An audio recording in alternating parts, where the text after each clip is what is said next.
we bring you the unvarnished truth of law enforcement. This broadcast features unfiltered, unedited, and completely raw footage. Join us as we step onto the front lines of justice, providing a transparent view of the critical moments that shape our society. Open the door now! Who is it? Please, why are you here? Open it immediately or I'll force entry! I'm calling the police. Do it! Open the door right now! The doorbell camera had been recording for exactly 43 seconds when the pounding started. What began as a peaceful Tuesday evening in a quiet residential neighborhood was about to become a viral sensation that would destroy one man's career and change an elderly woman's life forever.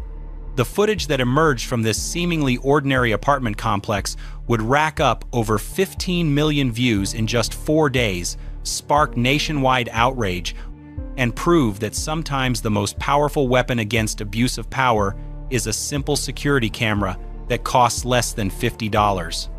The woman at the center of this storm was named Dorothy, a 78-year-old retired librarian who had lived in the same apartment for over 20 years. She was the kind of neighbor who baked cookies for new residents and always had a kind word for the mail carrier. Her husband had passed away 3 years earlier, leaving her to navigate life alone in their modest one-bedroom apartment. Dorothy kept to herself mostly, spending her days reading, tending to her small collection of houseplants, and video calling with her grandchildren who lived across the country. That Tuesday evening, Dorothy had just finished watching her favorite cooking show when she decided to turn in early. She had taken her evening medications, brushed her teeth, and settled into bed with a mystery novel. By 9:30, she was fast asleep, completely unaware that her peaceful night was about to be shattered in the most terrifying way possible. Officer Daniel Rodriguez had been patrolling the area for about 2 hours when he received what would later be described as a routine noise complaint. Someone had called in about loud music coming from apartment 4B at the Maple Grove complex. The caller claimed the music had been going on for hours and was disturbing other residents. Rodriguez, a 15-year veteran of the force, decided to investigate. What happened next would become the subject of intense scrutiny and legal action that would expose a pattern of behavior that had somehow gone unchecked for years. Rodriguez arrived at the complex at approximately 10:15 in the evening. He parked his patrol car and walked up to the second floor where apartment 4B was located. Here's where the story takes its first crucial turn. Dorothy lived in apartment 4D, not 4B. The apartments were clearly marked, and any reasonable person could easily distinguish between the two. But Rodriguez, for reasons that would later be questioned extensively, approached the wrong door. Dorothy's apartment was completely silent. No music, no television, no sounds of any kind. The elderly woman was fast asleep in her bedroom, which was located at the back of the unit, far from the front door. The doorbell camera that Dorothy had installed just 6 months earlier captured everything that followed. She had purchased the device after her neighbor mentioned how useful they were for package deliveries. Dorothy rarely received unexpected visitors, but she liked the peace of mind that came with being able to see who was at her door without having to get up. The footage shows Rodriguez standing outside Dorothy's door for several minutes. He appears to be listening, looking around, and checking his notes. Then, he begins knocking. The knocks start normally, but within seconds they become much louder and more aggressive. The camera picks up the sound clearly, and it's obvious that these weren't polite requests for attention. These were demanding, authoritative pounds that would wake anyone in the immediate vicinity. Dorothy woke up confused and frightened. In her groggy state, she couldn't immediately process what was happening. The knocking continued, getting louder and more insistent. She looked at her bedside clock and saw that it was past 10:30. Nobody she knew would visit at this hour. Her heart started racing as she considered the possibilities. Was there an emergency? Was someone in trouble? She slowly got out of bed, put on her robe, and made her way to the front door. The pounding continued the entire time, never letting up, never giving her a chance to collect herself or respond. By the time she reached the door, she was genuinely scared. She called out, asking who was there. This is where Rodriguez made his first major mistake. Instead of identifying himself properly as a police officer and explaining why he was there, he simply demanded that she open the door. His voice was aggressive and impatient. He told her to open up immediately.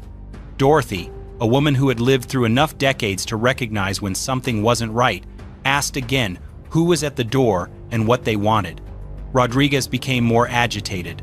The camera captured him stepping closer to the door, raising his voice and making threats about what would happen if she didn't comply. He never once mentioned that he was investigating a noise complaint. He never explained that he was responding to a call about loud music. He simply demanded entry into her home. Dorothy, now genuinely terrified, told him through the door that she was going to call the police.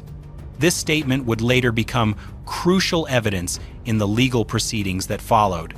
Here was an elderly woman, frightened in her own home, telling someone at her door that she needed to call the police for help. The irony was lost on Rodriguez in that moment. What happened next shocked everyone who later viewed the footage. Instead of identifying himself as a police officer and de-escalating the situation, Rodriguez became enraged. He began threatening to break down the door. He told Dorothy that she had no choice but to let him in. His language became increasingly inappropriate and intimidating. Dorothy retreated from the door and did exactly what any reasonable person would do in that situation. She called 911. The emergency call would later be played in court, and the fear in her voice was unmistakable. She reported that someone was trying to force their way into her apartment, that they were threatening her, and that she was scared for her safety. The 911 operator tried to calm her down and gather information. Dorothy explained that she was alone, that it was late at night, and that someone was pounding on her door demanding entry. She said she had no idea who it was or what they wanted. The operator assured her that help was on the way and advised her to stay on the line. Meanwhile, outside her door, Rodriguez was losing what little patience he had left. The doorbell camera captured him pacing back and forth, speaking angrily into his radio and continuing to pound on the door intermittently. At one point, he tried the door handle to see if it was unlocked. When he found that it wasn't, his frustration became even more apparent. Then he made the decision that would ultimately cost him everything. Without any legal justification, without a warrant, and without any reasonable belief that Dorothy was in danger or committing a crime, Rodriguez decided to force entry into her apartment. The camera shows him stepping back from the door and then charging forward with his shoulder. The impact was tremendous. Dorothy, still on the phone with the emergency operator, screamed as the door burst open. The sound was captured clearly on both the doorbell camera and the 911 recording. Rodriguez stormed into the apartment, immediately encountering a terrified elderly woman in her nightgown and robe. The doorbell camera, now triggered by the commotion, continued recording as Rodriguez entered the frame. His face was clearly visible, his badge number was readable, and his aggressive demeanor was unmistakable. Dorothy was backing away from him, still holding her phone, still connected to the 911 operator. She was asking what he wanted, why he had broken into her home, and pleading with him to leave. The fear in her voice was heartbreaking to anyone who later heard the recordings. Rodriguez seemed to suddenly realize the magnitude of what he had done.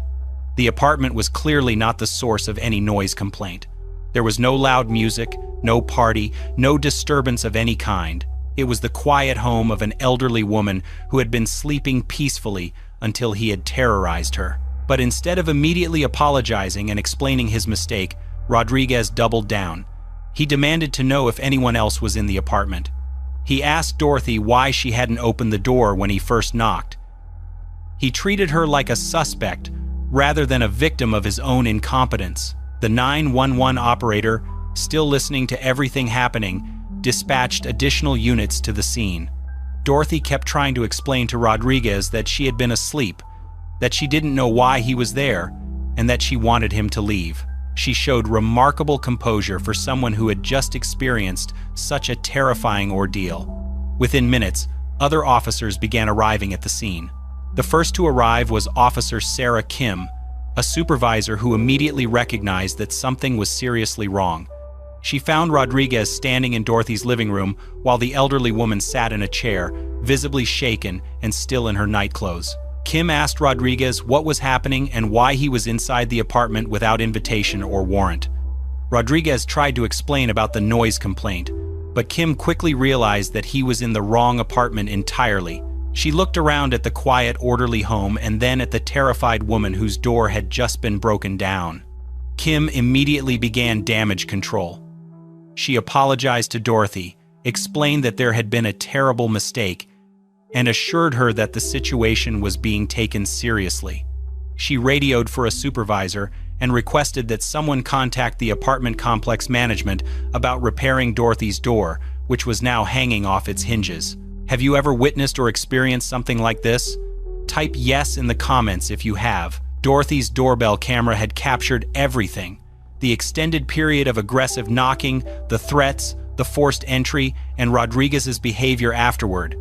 The footage was automatically uploaded to the cloud, creating a permanent record of everything that had transpired. What Dorothy didn't know at the time was that this wouldn't be the end of her ordeal.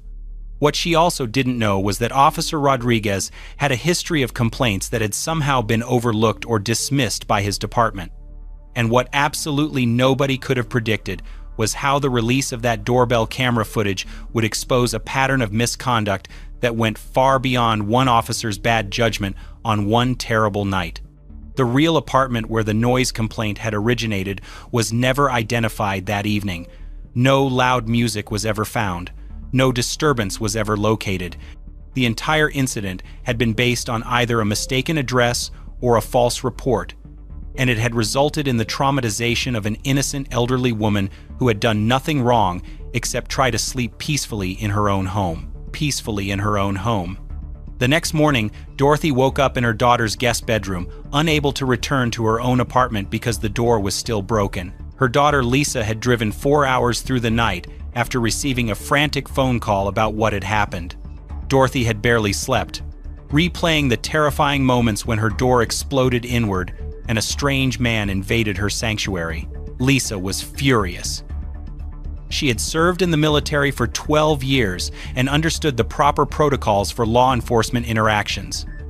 What had happened to her mother was not only wrong, it was criminal. She immediately began documenting everything, taking photos of the damaged door, requesting copies of the police reports, and most importantly, downloading the footage from her mother's doorbell camera. When Lisa first watched the video, she couldn't believe what she was seeing. The aggressive knocking, the threats, the complete lack of proper identification, and finally the forced entry into her mother's home. She watched it multiple times, each viewing making her angrier and more determined to seek justice for what had been done to Dorothy. The apartment complex management was equally shocked when they reviewed the footage. They had installed security cameras throughout the property, but none had captured the incident as clearly as Dorothy's personal doorbell camera. The property manager, a woman named Jennifer, had worked in property management for over 20 years and had never seen anything like this. Jennifer immediately contacted the police department to file a formal complaint and demand answers. She also arranged for Dorothy's door to be repaired that same day, though she knew that fixing the physical damage was the least of their concerns. The psychological trauma that Dorothy had endured couldn't be repaired with new hardware and a fresh coat of paint. Meanwhile, Officer Rodriguez was having the worst day of his career. His supervisor had already begun an internal investigation, and the preliminary findings were not looking good for him. The department's policy manual clearly stated that forced entry into a residence required either a warrant, consent, or exigent circumstances. None of these conditions had been met. Rodriguez tried to justify his actions by claiming he believed someone inside the apartment might be in danger. But this explanation fell apart when investigators reviewed the timeline. He had spent several minutes outside the door, listening and observing. There had been no sounds of distress, no indications of violence, and no emergency that would justify breaking down the door of an elderly woman's home. The Internal Affairs Division requested all available footage and documentation. They obtained the 911 recording of Dorothy's terrified call, the doorbell camera video, and statements from all officers who responded to the scene. They also began reviewing Rodriguez's history with the department. What they found was disturbing. Rodriguez had received numerous complaints over the years, but somehow they had never been properly investigated or addressed. Citizens had reported aggressive behavior, improper searches, and intimidation tactics. Multiple people had accused him of racial profiling and excessive force, yet he had continued to patrol the streets with minimal oversight. One complaint from 2 years earlier described an incident remarkably similar to what had happened to Dorothy. A young mother had called police about suspicious activity in her neighborhood. When Rodriguez arrived, he had somehow gotten the address wrong and had attempted to search the home of an innocent family. That complaint had been dismissed as a misunderstanding. Another complaint detailed how Rodriguez had detained a teenage boy for over an hour without cause, searching his backpack and questioning him aggressively about gang activity. The boy had been walking home from basketball practice at his school. That complaint had resulted in a brief suspension that Rodriguez had successfully appealed. The pattern was clear to anyone willing to look at it objectively. Rodriguez had a history of poor judgment, aggressive behavior, and violations of citizens' rights. Yet somehow he had managed to avoid serious consequences for 15 years. Dorothy spent the next few days staying with her daughter, too frightened to return to her own apartment. She had lived independently for 78 years, surviving the Great Depression, World War II, the death of her husband, and countless other challenges. But this single incident had shaken her confidence in a way that nothing else had. She found herself jumping at unexpected sounds, checking locks multiple times, and feeling anxious whenever someone knocked on the door. The violation of her home had been more than just a physical intrusion. It had been an attack on her sense of safety and security in the one place where she should have felt most protected. Lisa researched attorneys who specialized in police misconduct cases. She found a law firm that had successfully represented victims of civil rights violations and scheduled a consultation. The attorney, Rebecca Martinez, reviewed the doorbell camera footage and immediately recognized the strength of Dorothy's case. Martinez had seen plenty of police misconduct videos, but this one was particularly egregious because of how clearly it documented every aspect of the violation. The extended period of aggressive knocking, the threats, the forced entry, and Rodriguez's behavior afterward were all captured in high definition with clear audio. She explained to Dorothy and Lisa that they had grounds for both criminal charges and a civil lawsuit. The criminal charges would need to be pursued by the district attorney's office, but the civil case could seek damages for the violation of Dorothy's constitutional rights, the trauma she had endured, and the ongoing impact on her life. The attorney also recommended that they release the footage to local media outlets. She had found that public pressure often motivated police departments to take misconduct cases more seriously than they might otherwise. Dorothy was hesitant about becoming a public figure, but Lisa convinced her that speaking out might prevent this from happening to someone else. The local news station that first aired the story couldn't believe what they were seeing. The footage was so clear and the violation so obvious that they knew immediately this would be a major story. They contacted the police department for comment, but received only a generic statement about ongoing investigations. The story broke on a Thursday evening newscast and immediately began gaining traction. Social media users shared the footage widely, expressing outrage at what had been done to an innocent elderly woman. The hashtag #DorothyJustice began trending locally and then spread to national platforms. By Friday morning, the story had been picked up by national news outlets. The combination of clear video evidence and sympathetic victim and obvious police misconduct created the perfect storm for viral content. The doorbell camera footage was being viewed millions of times across various platforms. Rodriguez was placed on administrative leave pending the investigation, but this only increased public anger. People couldn't understand why he was receiving paid time off for what appeared to be clear criminal behavior. Protesters began gathering outside the police department, demanding his immediate termination and criminal prosecution. The police chief, under intense pressure from both the public and city officials, held a press conference to address the situation. She acknowledged that the incident was deeply troubling and promised a thorough investigation. She also announced that the department would be reviewing its policies regarding forced entry and officer accountability, but her carefully worded statements did little to calm public outrage. People wanted immediate action, not promises of future reviews. They wanted Rodriguez fired and charged with breaking and entering, assault, and violation of civil rights. They wanted the supervisors who had ignored his previous complaints to be held accountable as well. The district attorney's office found itself under similar pressure to file criminal charges. The video evidence was overwhelming, and the public was demanding justice. They announced that they would present the case to a grand jury, which would determine whether formal charges should be filed.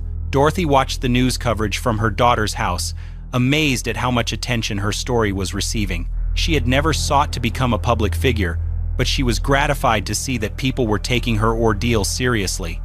She hoped that the attention would lead to changes that would protect other innocent people from experiencing what she had endured. The apartment complex where Dorothy lived also found itself in the spotlight. Other residents came forward with their own stories about Rodriguez and other officers who had behaved inappropriately in their community. It became clear that Dorothy's experience was not an isolated incident but part of a larger pattern of misconduct. Local civil rights organizations joined the call for justice, organizing rallies and demanding comprehensive police reform.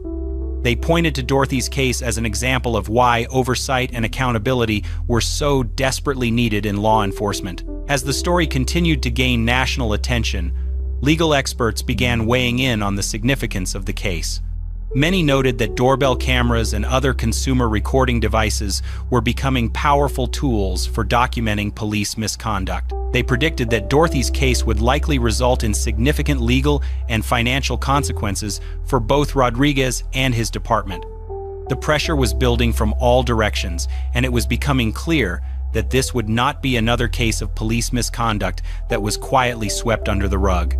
The video evidence was too clear, the violation too obvious, and the public outrage too intense for the usual bureaucratic delays and excuses.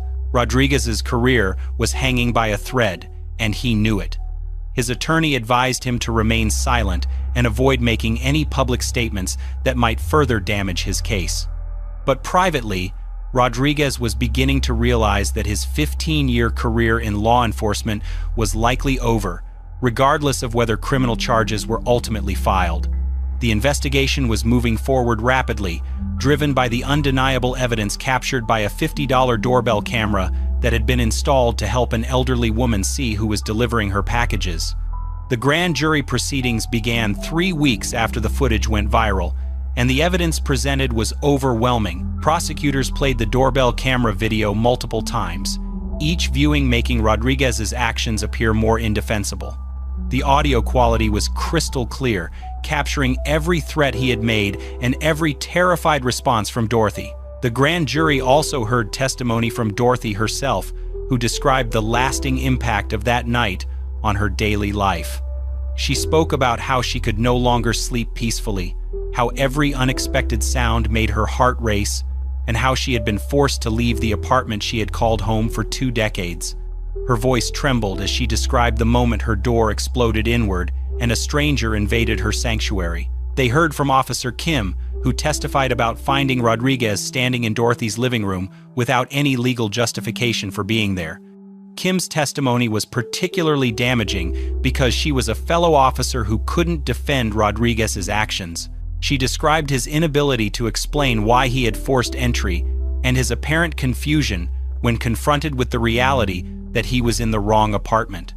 The grand jury also reviewed Rodriguez's personnel file, which painted a picture of an officer who had been allowed to operate with minimal oversight despite numerous red flags.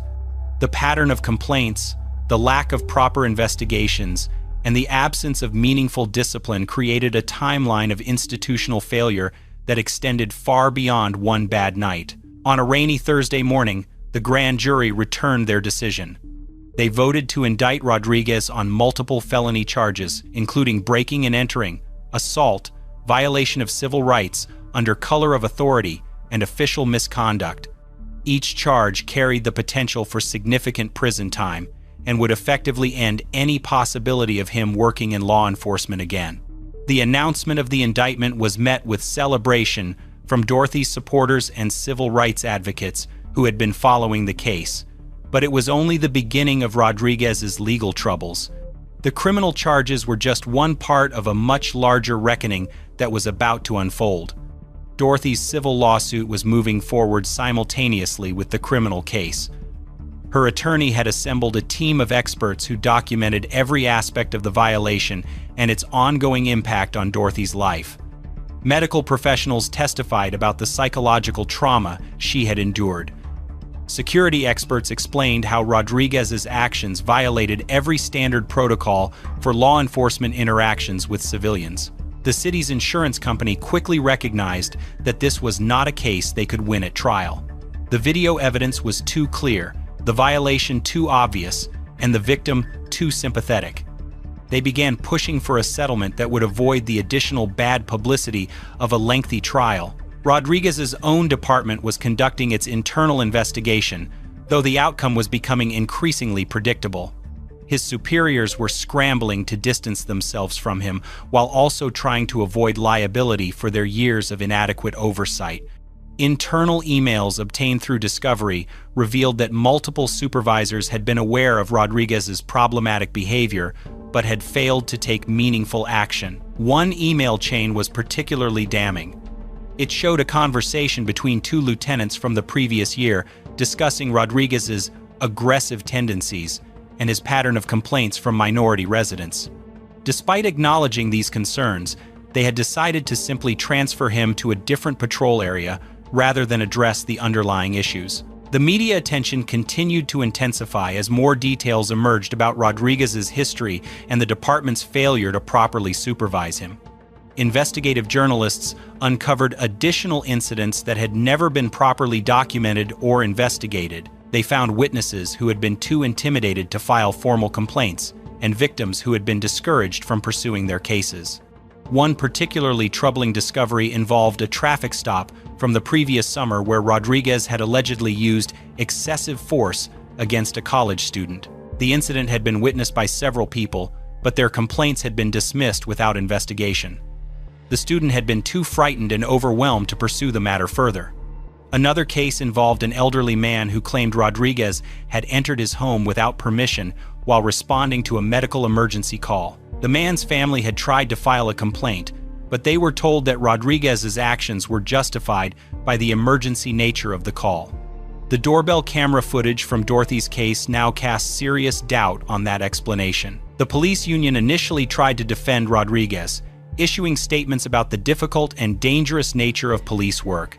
But as more evidence emerged and public pressure mounted, even they began to distance themselves from him. The union's lawyer quietly advised Rodriguez that they would not be able to provide the robust defense they typically offered to officers facing misconduct charges. Rodriguez hired a private attorney using his savings and retirement funds, but his legal options were severely limited by the video evidence. His lawyer's strategy focused primarily on trying to minimize the potential criminal penalties rather than disputing what had happened. They argued that Rodriguez had made an honest mistake under stressful circumstances and that his actions, while wrong, did not rise to the level of criminal intent required for the most serious charges. This defense strategy fell apart when prosecutors introduced evidence of Rodriguez's history of similar incidents.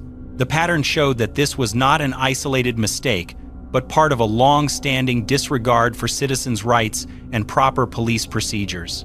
The jury would ultimately be asked to decide whether someone with 15 years of law enforcement experience could repeatedly make the same honest mistakes without criminal intent. Dorothy's psychological evaluation revealed the full extent of the trauma she had endured. The clinical psychologist who examined her documented symptoms consistent with post-traumatic stress disorder, including nightmares, anxiety attacks, and a persistent fear of being alone in her home. The evaluation noted that these symptoms were particularly severe given Dorothy's age and previously stable mental health. The financial impact on Dorothy was also significant. She had been forced to stay in hotels and with family members because she couldn't bear to return to her apartment. She required ongoing counseling and medical treatment for anxiety. Her previously independent lifestyle had been completely disrupted, requiring her to rely on others for support and assistance she had never needed before. The apartment complex where Dorothy lived found itself drawn into the legal proceedings as well. Dorothy's attorneys argued that the property management company had a duty to protect residents from foreseeable harm, including misconduct by law enforcement officers. They pointed to the company's failure to properly screen the officers who regularly patrolled their property and their inadequate response to previous complaints about Rodriguez.